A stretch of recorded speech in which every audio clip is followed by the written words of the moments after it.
అందరికి వినిపిస్తుంది ఆ వాయిస్. మైక్ పని చేయట్లేదు ఈరోజు. నేటి దినమున 69వ కీర్తన మొదటి 6 వచనాలు ధ్యానం చేసుకుందామా. దేవా, జలములు నా ప్రాణం మీద పొర్లుచున్నవి, నన్ను రక్షింపుము. ములుక ఈయన అగాధమైన దొంగ ఊబిలో నేను దిగిపోవచ్చున్నాను. అగాధ జలముల్లో నేను దిగబడి ఉన్నాను. వరదలు నన్ను ముంచివేయుచున్నవి. నేను మొదపెట్టుడి చేత అలసి ఉన్నాను. నా గొంతుక ఎండిపోయిను. నా దేవుని కొరకు కనిపెట్టుడి చేత నా కన్నులు క్షీణించిపోయిను. నిర్నిమిత్తముగా నా మీద పగబట్టువారు నా తల వెంట్రుకల కంటే విస్తారముగా ఉన్నారు. అబద్ధమును బట్టి నాకు శత్రువులై నన్ను సంహరింపగోరువారు అనేకులు. నేను దోచుకొనిన దానిని నేను ఇచ్చుకొనవలసి వచ్చును. దేవా, నా బుద్ధిహీనత నీకు తెలిసే ఉన్నది. నా అపరాధములు నీకు మరువైనవి కావు. ప్రభువా, సైన్యములకు అధిపతి యెహోవా, నీ కొరకు కనిపెట్టుకుని వారికి నా వలన సిగ్గు కలుగనీయకు.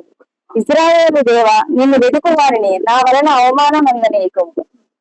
ఇక్కడ మనం చూసినట్లయితే కనుక కీర్తనాకారుని యొక్క దీన స్థితిని మనం ఇక్కడ గమనించాలి. ఆయన వేడుకుంటున్నటువంటి విధానములో, దేవునికి తెలియజేస్తున్నటువంటి విధములో, ఆయన ఉన్నటువంటి ఆ పరిస్థితిని బట్టి కూడా దేవుని నామానికి అవమానం కలగకుండా ఉండలాగున నన్ను కాయ్యా, నన్ను జాగ్రత్తగా చూడయ్యా అన్న విధానంగా ఆయన వేడుకుంటూ ఉన్నాడు అనమాట. చూడమ్మా, దేవా, జలములు నా ప్రాణము మీద పొర్లుచున్నవి, నన్ను రక్షింపు. నిలుక ఈయని అగాధమైన దొంగ ఊబిలో నేను దిగిపోవచ్చున్నాను. అగాధ జలములలో నేను దిగబడి ఉన్నాను. వరదలు నన్ను ముంచివేయుచున్నవి.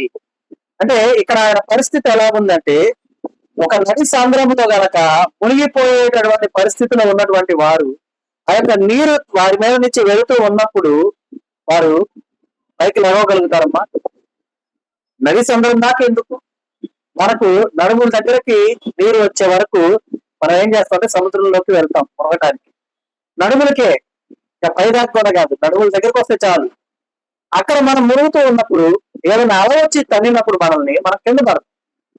కింద పడ్డప్పుడు గబక్కన ఆ నీటిని మింగటమో, మన నాసికారంధ్రంలోకి ఆ నీరు పోవటమో జరిగినప్పుడు మనం చెప్పగలుగుతామా? ఆ కొట్టుకొని పోయి మరణించిన వారు ఎంతమంది ఉన్నారు? అయితే ఇక్కడ ఈ విధానం ఏమిటి అంటే కనుక ఆయన పరిస్థితి ఆ రీతిగా ఉన్నదన్నమాట. అంటే ఆయనకు సహాయము పొందాలని ఆశ కలిగి ఉన్నా కూడా సహాయము కలుగని విధముగా ఉన్నది. ఎందుకంటే చుట్టూ ఉన్నటువంటి వారు ఏ రీతిగా ఉన్నారో ఆయన వివరిస్తూ ఉన్నారు దేవుడికి. అయితే ఆయన ఉన్నటువంటి ఆ విధానాన్ని బట్టి దేవుని నామానికి అవమానం కలగకుండా ఉండాలని ఆయన ఆశపడుతున్నటువంటి విధానాన్ని మనం ఇక్కడ చూస్తూ ఉన్నాం అనమాట. అంటే ఈ లోకంలో మనం జీవిస్తూ ఉండగా మనకున్నటువంటి కష్టాలు, ఇబ్బందులు, బాధలు, వ్యాధులు ఇవన్నీ కూడా ఇలాంటివే మనల్ని ముంచేసినట్టుగా ఉంటాయి. కానీ దేవుడు ఒక మాట చెప్తున్నాడు, నదులలో నీవు వెళుతున్నాను, అవి నీ మీద పారి పొర్లుచున్నాను, నీకేమీ కాదు, అవి నేనేమి కూడా చేయవు. అంటే దీని సాదృశ్యం ఏంటంటే, అర్థం ఏంటంటే, మనం వెళ్ళిపోయే నదులలో మునిగిపోయి రావాలని కాదు అక్కడ అర్థం. అంతటి కష్టం వచ్చినా సరే అవి నేనేమి కూడా చెయ్యవు. అంత కష్టం.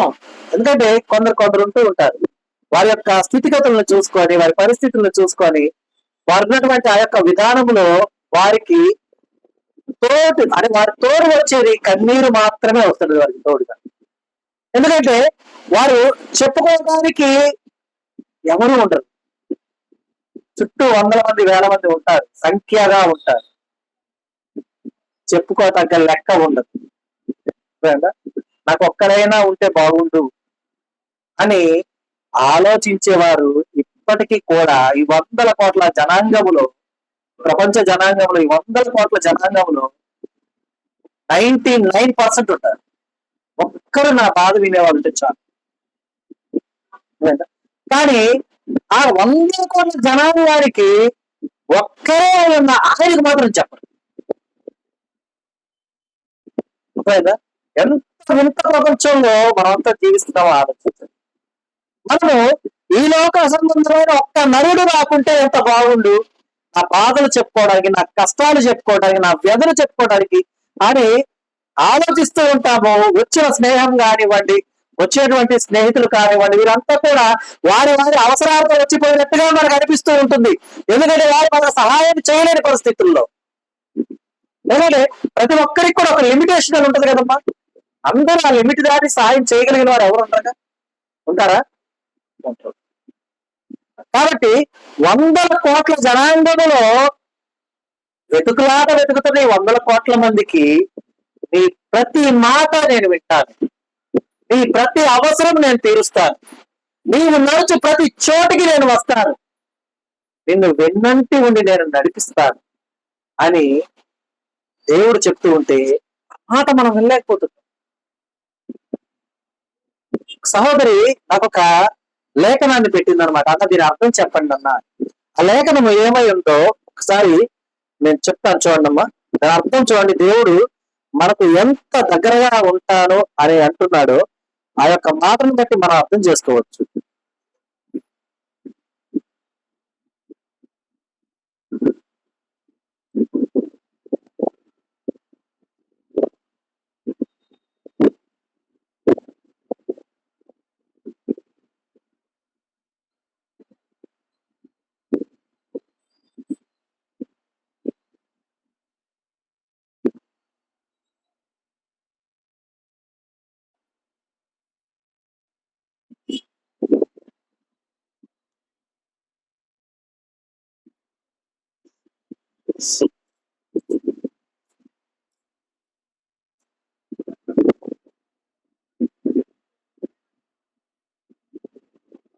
సో తమ 139 కీర్తన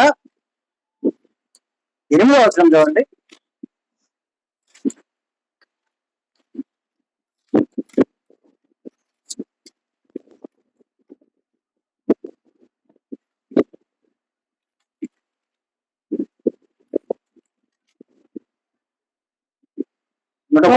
కీర్తన 8వ వచనం. నేను ఆకాశమునికి ఎక్కినాను, నీవు అక్కడనే ఉన్నావు. నేను పాతాళ మంది పండుకొనేను, నీవు అక్కడనే ఉన్నావు. ఈ యొక్క లేఖనాన్ని కనుక మనం క్షుణ్ణంగా పరిశీలిస్తే చూడండి. నేను ఆకాశములకు ఎక్కినను, నీవు అక్కడ ఉన్నావు.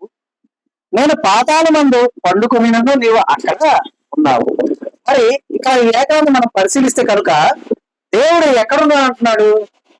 సింపుల్ గా చెప్పాలంటే, కొండ గుర్తుగా చెప్పాలంటే, నీవు ఎక్కడుంటే అక్కడ ఆకాశమందున్నను నీవు అక్కడ ఉన్నావు, పాతాళమందున్నను నీవు అక్కడ ఉన్నావు అంటే దాని అర్థం ఏంటంటే, అయ్యా నేను సంతోష సౌధములో నేను ఉండగా నా చెంత నువ్వు అక్కడ ఉన్నావు.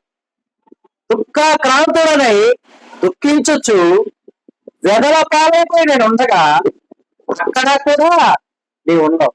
కానీ నేను మాత్రమే నేను గమనించలేకపోయాను. సంతోషంగా ఉన్నప్పుడు గమనించావు, దుఃఖంలో ఉన్నప్పుడు గమనించావు. అయితే ఆ దుఃఖాన్ని సంతోషంగా మలచగలన్న సంగతిని ఈ యొక్క విధానంలో మనం గమనించాలి. ఒక్కరు ఉంటే చాలు నా వ్యధ ఆలకించేవారు అని మనం ఎన్నోసార్లు ప్రార్థన చేసుకుని ఉండొచ్చు మేబీ. ఎందుకంటే మన కష్టం మనం వివరించదగిందైనా కూడా ఎదుటి వారికి వివరించేంత గొప్పది కాదు. ఎందుకంటే వారేమంటారు, ఆ కష్టాలు నాకు ఉన్నాయన్నమాట. కష్టం లేని వారు ఎవరున్నారు? ఎవరన్నా? ఒక పాటలో కూడా ఉంది కదా, దేహానికి గాయం కలిగితే దాన్ని మాన్పించుకోవచ్చు, హృదయానికి కలిగిన గాయాన్ని చూడదగిన నరుడు ఎవరు? అదేనా పాట? హృదయానికి తగిలిన గాయాన్ని చూడగలిగిన నరుడు ఎవరు? ఎవరు? యేసయ్య మాత్రమే. ఆ చర్మము, ఆ 2 లైన్లు చాలా బాగుంటాయి. ఎందుకంటే ఆ 2 లైన్లలో మన జీవితంలో ఉంది. అక్కడ మన లోకంలో ఒక సామెత ఉంటది, అద్దం పగిలితే అతికిస్తాం మనం, అతికించవచ్చు కానీ హృదయం పగిలితే అతికించలేము. సారీ, పగిలిన అద్దాన్ని అతికించలేము, పగిలిన హృదయాన్ని అతికించలేము. కానీ ఒక చిన్న విషయాన్ని ఆలోచించలేకపోతున్నాం. పగిలిన అద్దాన్ని కరగబెట్టి మరలా కొత్త అద్దంగా మలచవచ్చు. అలాగే విరిగి నలిగిన హృదయాన్ని దేవుడు నూతన హృదయాన్ని ఇచ్చి నేను సంతోషపెట్టగలదు. అయితే విరిగిన హృదయం దేవుని కొరకైంది ఉండాలా? పగిలిన అర్థం ఎక్కడ ఉండాలో దాన్ని నేర్పడి దగ్గర పగిలి ఉండాలా. మన దగ్గర ఇదిగో ఈ గాజు బాటిల్ ఒక్కసారి చూడండి అంతా, అందరికి కనిపిస్తుందిగా. ఇది పూర్తి అయిన తర్వాత ఇక్కడికి వచ్చింది అంతేగా మనకు తెలిసింది. దీన్ని పూర్తి చేసేటప్పుడు ఎన్ని పగిలి ఉంటాయి, ఎన్ని పగిలి ఉంటాయి, చాలా పగిలి ఉంటాయి కదా, పగిలిపోయి ఉంటాయి. మరి పగిలిన దాన్ని మరలా ఆకృతిని ఎలా ఇవ్వగలిగారు? ఎందుకు ఇవ్వగలిగారంటే అది ఎక్కడుంది? నేర్పరి యొద్ద ఉంది, సృజించగలిగిన వారి యొద్ద ఉన్నది. మరి నీవు ఎక్కడుంటే నువ్వు సంతోషంగా ఉంటావు, నువ్వు ఎక్కడుంటే రూపుదిద్దుకోగలుగుతావు. శిలగా ఉన్న మనల్ని శిల్పంగా మార్చాలంటే శిల్పి చెంత నువ్వు ఉండాలా, శిల్పికి దూరంగా ఉండాలా. వెంటనే ఇక్కడ మనకు ఒక లాజిక్ వస్తుంది. అన్నా మీరు భలే చెప్పారు, శిల్పం అంటే కదా అది, శిల అంటే రాయి కదా, రాయి కాళ్ళు ఉంటాయి కదా, ఎవరు శిల్పి దగ్గరికి వెళ్ళటానికి అంటారు. శిల్పిగా రావాలి శిల దగ్గరికి, శిల్పంగా మలచాలంటే. శిల్పి వస్తున్నాడు, నువ్వేమో పారిపోతావు. అవుతుందా? అవుతుందమ్మా. ఒక్కరే ఉన్న ఎడల సంతోషాన్ని పంచుకోగలం, దుఃఖాన్ని బాధను పంచుకోగలం. ఆ ఒక్కరికే ఉన్న వెగడు వివరిస్తే అది మనం వెళ్ళాం. వింటామా? నీ బాధలు ఎవరైతే వారికి చెప్పావు, వారి బాధలు చెప్పిన వెంట ముందు ఎంతో మొహమాటానికి ఎంతగా నువ్వు చెప్పావు కదా, తర్వాత ఇటుకు వచ్చేవాళ్ళ నాకే ఉంటే మళ్ళీ అవి కూడా నాకే చెప్తుందేమో, లేకపోతే ఇతను ఇంకెప్పుడు వెళ్ళకూడదు దానికి కదా అని. లోకములో ఉన్న సమస్త నరుల యొక్క వ్యధను, బాధను, కష్టాన్ని తీర్చడానికి, వారి యొక్క ప్రతి మాటను వినటానికి యేసయ్య ఈ లోకానికి వచ్చి ఉండగా వివరించదగిన విధంగా మనం ఉంటున్నామా?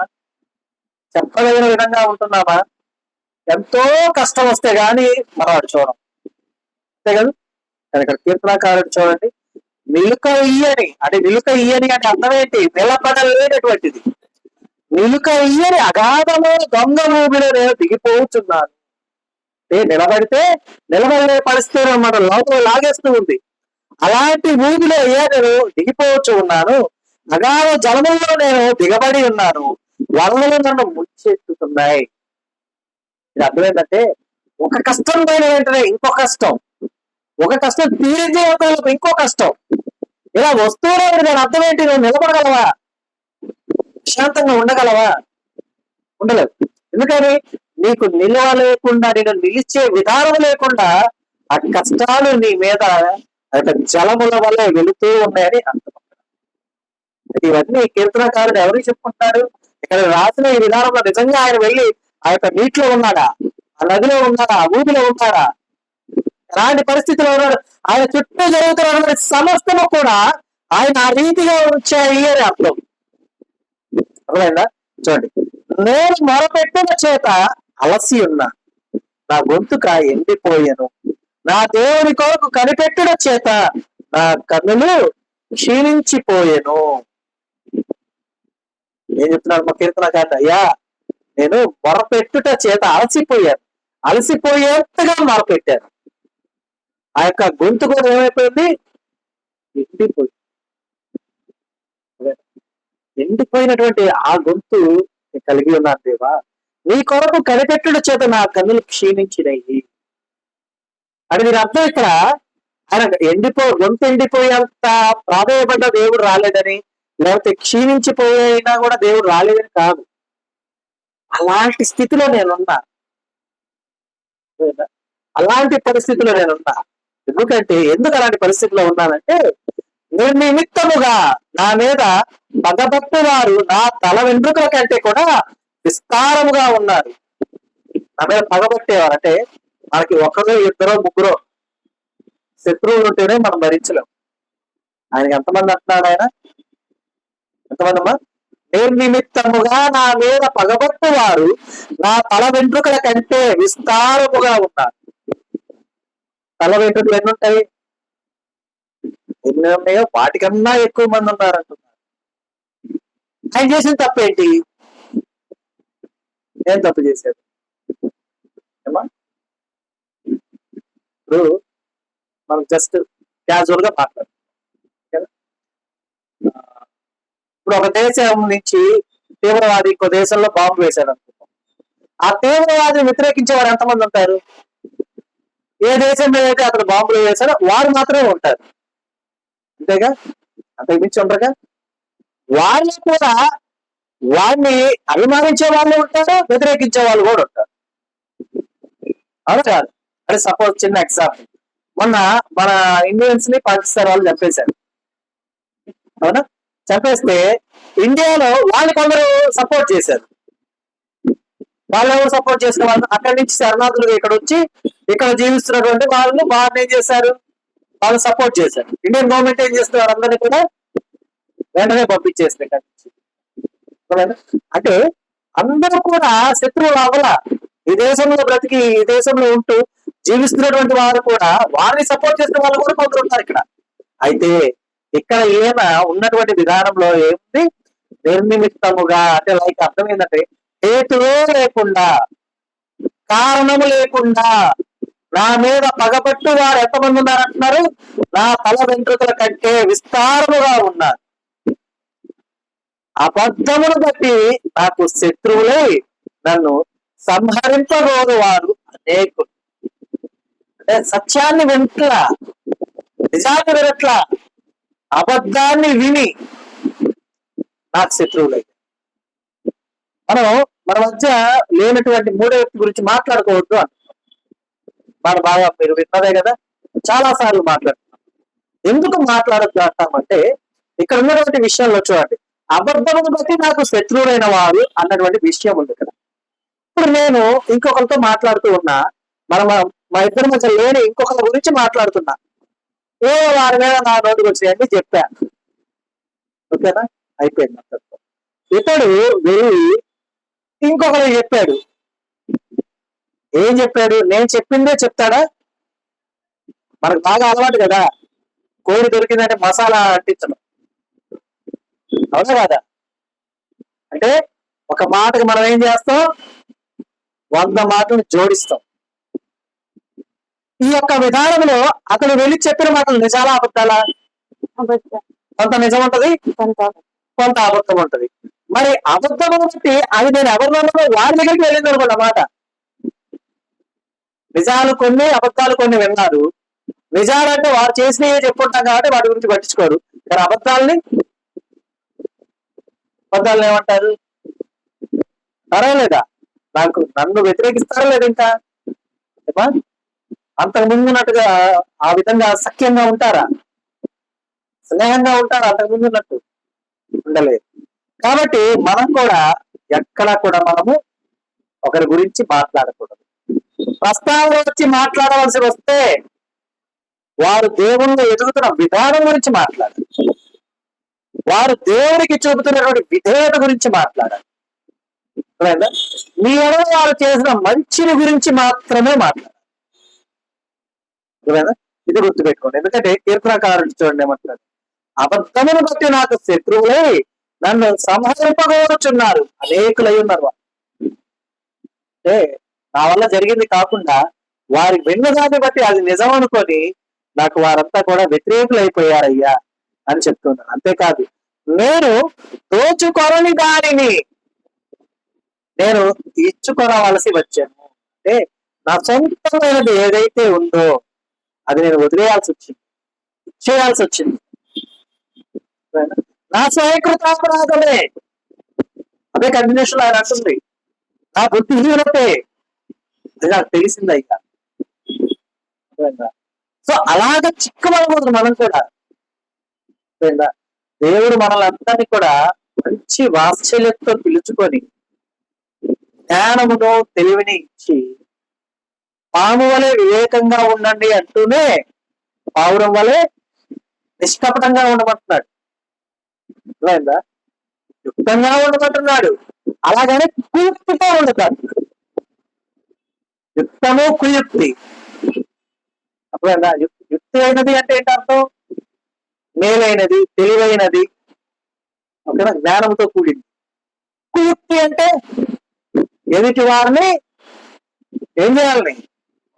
హాని కలిగించే విధంగా, ఎదుటి వారిని ఇబ్బంది పెట్టే విధంగా అలాంటి యోచన చేయొద్దు. అర్థమైందా? కాబట్టి చూడండి, ఆయన కూడా అదే చెప్తున్నాడు, అయ్యా నేను ఏదైతే సంపాదించుకున్నానో దాన్ని ఇచ్చేయాల్సి వస్తుంది. అయినా ఓకే దేవా, నా బుద్ధిహీనత నాకు తెలిసే ఉన్నది. ఏ విషయాలు నేను పొరపాటు చేస్తున్నా నాకు తెలుస్తుందయ్యా. నా అపరాధములు నీకు మరుగైనవి కావు. ఈ ఒక్క విషయంలో మనం ఒప్పు, మన అపరాధాలు ఏంటో మనకు తెలుసు. అస్సలు ఒప్పుకోము దీన్ని దేవుడి దగ్గర. ఎందుకని ఎందుకు ఒప్పుకోము? మన దగ్గర రీజన్స్ ఉంటాయి, కావాల్సిన రీజన్స్ ఉంటాయి. కానీ మన అపరాధాలు ఏంటో మనకు తెలిసినప్పుడు అది ఆయన ముందు ఒప్పుకోవాలి. అపరాధాలు అంటే ఏంటన్నా పెద్ద పెద్ద ఘోరాలు కదా, పెద్ద పెద్ద పాపాలు కదా అనుకోవచ్చు మనం, కానీ అవి కాదు. మనం గమకన పిల్లలు నడుస్తాం, మనం తొందరపడతాం. అలా తప్పు చేయడు, కానీ మనం ఏమనుకుంటాం, వాడే చేశారు తొందరపడితే మాట అనేస్తాం.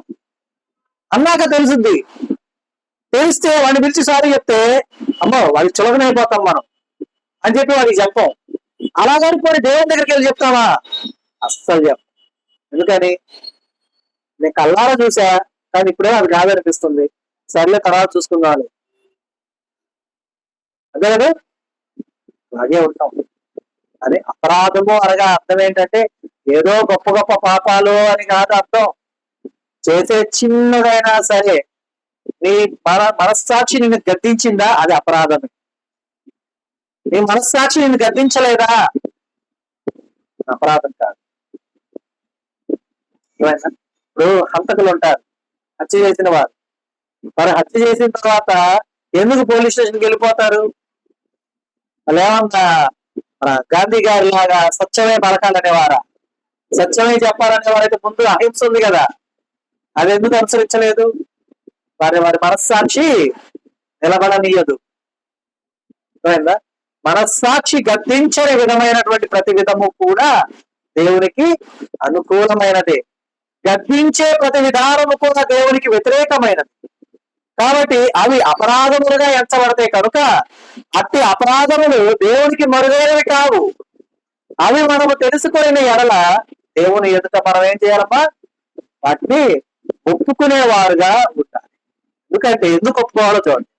ప్రభువా, సైన్యములకు అధిపతి యెహోవా, నీ కొరకు కనిపెట్టుకున్న వారికి నా వలన సిగ్గు కలగనీయకు.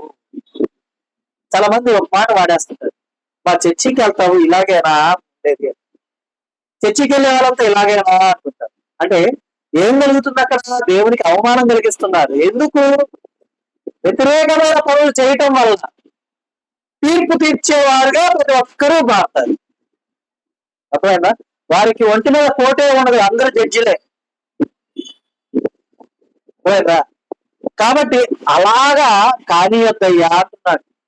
ఎవరు? కీర్తనగాడు ఏమంటారు? ప్రభువా, సైన్యములకు అధిపతి అవి యెహోవా, నీ కొరకు కనిపెట్టుకున్న వారికి నా వలన సిగ్గు కలగనీకయ్యా. అంతేకాదు, ఇజ్రాయేలు దేవా, నిన్ను వెతుకు వారిని నా వలన అవమానము నందనీయకము. అంటే నా క్రియలు ఎలా ఉన్నాయో, నా యొక్క నడవడిక ఎలా ఉందో, నా ప్రవర్తన ఎలా ఉందో నీ కనుల ఎదుట సమస్తము ఉందయ్యా. దీన్ని అనుకూలంగా తీసుకొని నీ గురించి ఆలోచించే వారు ఉండకుండా ఉండేలాగా చూడు. అంటే వీటిని కాదు హేతువుగా తీసుకోవాల్సింది, సత్య మార్గముందు వారు నడిచే విధానము వారికి నేర్పించు, నన్ను కారణం చేయొద్దు అని చెప్తూ ఉన్నాను. కాబట్టి ఈ యొక్క విధానాన్ని మనం గమనించి గుర్తించి మనం దేవుళ్ళు ఎదగటానికి, ఫలించటానికి ఊబి లాంటి మన యొక్క ఈ జీవితాన్ని ఆయన ఒడ్డుకు చేర్చే విధముగా, ఆయన మన నామకు చుక్కాని అయ్యే విధంగా మనం ఆయన ఎదుట మనకు ఒక్కడే ఉన్న దేవునికి, ఆయనే మన వ్యధను వినే విధంగా, మన సమస్తము ఆయనకు వివరించే విధంగా మన హృదయాలను మార్చుకొని ఆయన ఎదుట మనం నిందారహితంగా ఉంటూ ఆయనకు వివరించుటకై చాలిన జ్ఞానంతో దేవుడు మనల్ని నింపి నడిపించును గాక. ఆమేన్. దినము దేవుడు మనకు అనుగ్రహించిన తన సత్యవార్తను బట్టి దేవునికి కృతజ్ఞతాస్తుతులు చెల్లిస్తున్నాను. దేవుడు తన వాక్యమును దీవించును గాక. ఆమేన్.